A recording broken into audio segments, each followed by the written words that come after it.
স্বাদ মুখে লেগে থাকার মতন একটা ভর্তার রেসিপি আপনাদের সাথে আজকে শেয়ার করব। আসসালামু আলাইকুম আমার আপু আর ভাইয়ারা।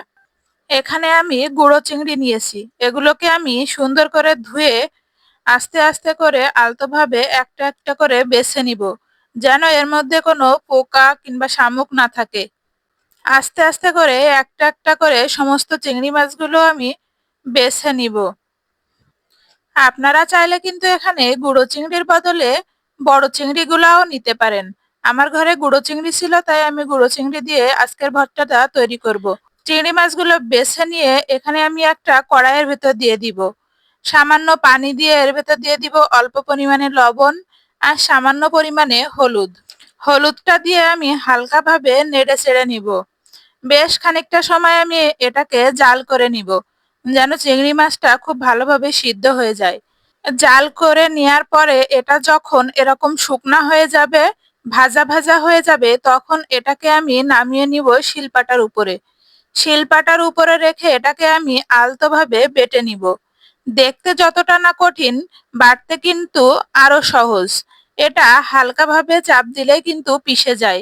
আমরা যখনই আমার নানির বাড়িতে যেতাম, তখনই আমার নানি আমাদেরকে এই ভর্তাটা বানিয়ে খাওয়াইতো।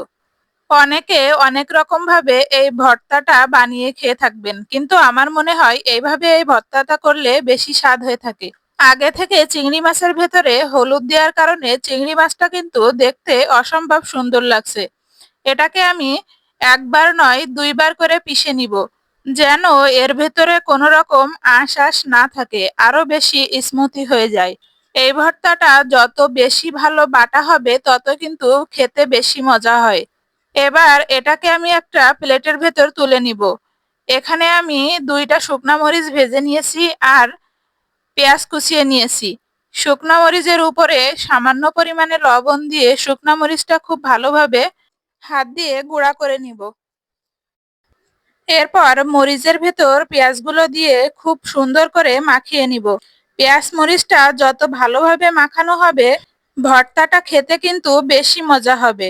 আপনি যত ভালোভাবে মাখাতে পারবেন, ভর্তার স্বাদটা কিন্তু তত বেশি ভালো হয়। পেঁয়াজ মরিচটা সরিষার তেল দিয়ে আর একটুখানি মাখিয়ে নিব। আমি এবার চিংড়ি মাছটাকে পেঁয়াজ মরিচের সাথে খুব ভালোভাবে ডলে ডলে মাখিয়ে নিব।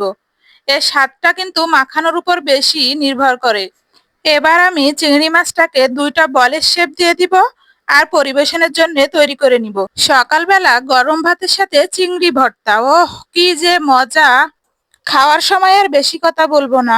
রেসিপিটা ভালো লাগলে সবাই লাইক কমেন্ট শেয়ার করতে ভুলবেন না। আজকের মতন আল্লাহ হাফেজ।